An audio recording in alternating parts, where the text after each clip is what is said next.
शादी में दुल्हन से प्यार हुआ एक लड़के को। राज एकदम मस्तमौला, शरारती और काफ़ी स्मार्ट 17-18 साल का नौजवान जब एक शादी में जाता है तो उसे दुल्हन से ही प्यार हो जाता है। और हो भी क्यों ना, वो नई नवेली दुल्हन 19 साल की केवल शादी के जोड़े में नहीं बल्कि असल दुल्हन थी। शायद उसे शादी के मायने पता नहीं थे, पर परिवार के दबाव में वो शादी के मंडप तक पहुंच चुकी थी।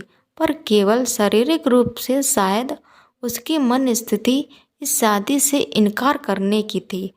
जयमाला का माहौल था।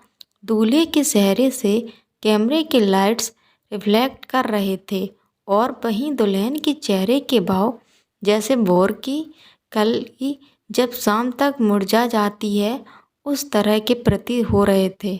दूल्हे और दुल्हन के पीछे पंगत में खड़े होकर कुछ रिश्तेदार एक हाथ से पेट सहलाते और दूसरे को दूल्हे और दुल्हन के सिर के ऊपर रख आशीर्वाद देने की रस्म निभा रहे थे कि दीक्षा की नज़र उसके सामने आंखों में डुबा देने वाला समंदर लिए खड़े एक लड़के पर पड़ी, जो बेहद प्यार से अपने नीचे के होंठ को अपने दांतों से काटते हुए ऊपर के होंठ से छिपाते उसे अपनी गाढ़ी आंखों की पुतलियों से निहार रहा था, मानो जैसे चांद को आश्चर्य भरी नज़रों से कोई 4-5 साल का बच्चा अपनी छत से घूर रहा हो।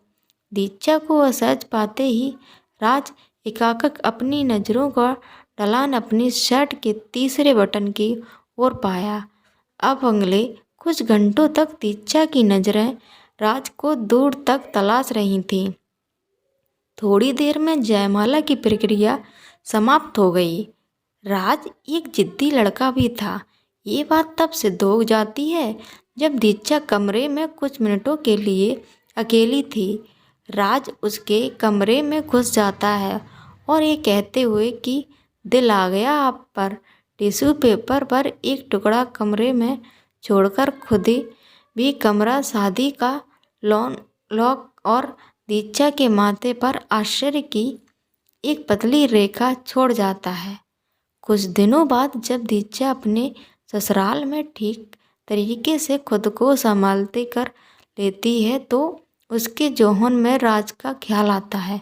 यूँ तो दीक्षा अपनी शादी की रात से अब तक राज की हरकतों को अपनी यादों के पटल से मिटा नहीं पाई थी और ना ही उस टिश्यू पेपर पर लिखे मोबाइल नंबर को।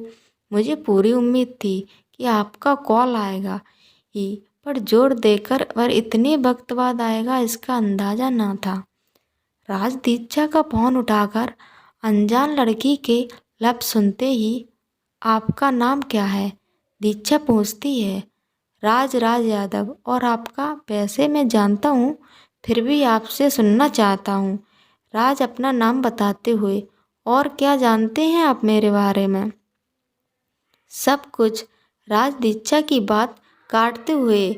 सब कुछ, जैसे जैसे कि आप नाम दीक्षा है, आपका घर दुर्गापुर में है और शादी PSC बाजार में हुई है। आपके हस्बैंड का नाम राजा है, जो कि गांव के रिश्तेदार से मेरे मोहल्ले दूर दूर पर जोर देकर मामा लगते हैं, पर उम्र में मुझसे 3-4 साल ही बड़े हैं। इस लिहाज से तो मैं आपकी मामी हुई।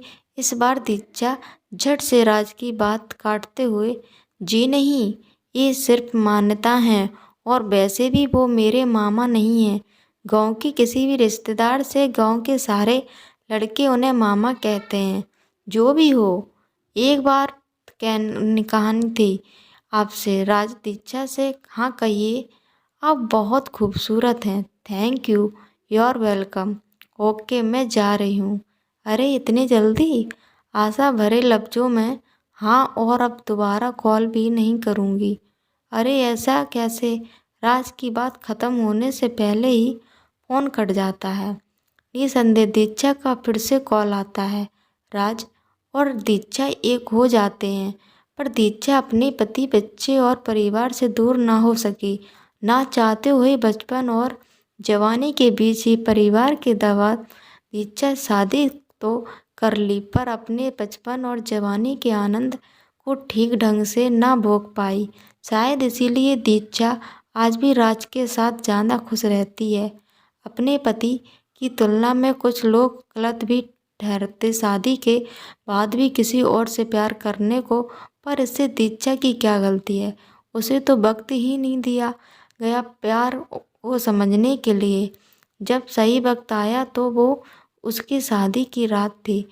ये भी राज और दीक्षा की पहली मोहब्बत जो अब भी बरकरार है, पर सिर्फ दिल्ली दिल्ली मोहब्बत तक क्यों दानी मजबूर है। दोस्तों आशा करती हूँ आपको मेरी वीडियो पसंद आई। अगर पसंद है प्लीज़ मेरे चैनल को लाइक कीजिए, सब्सक्राइब कीजिए। धन्यवाद दोस्तों।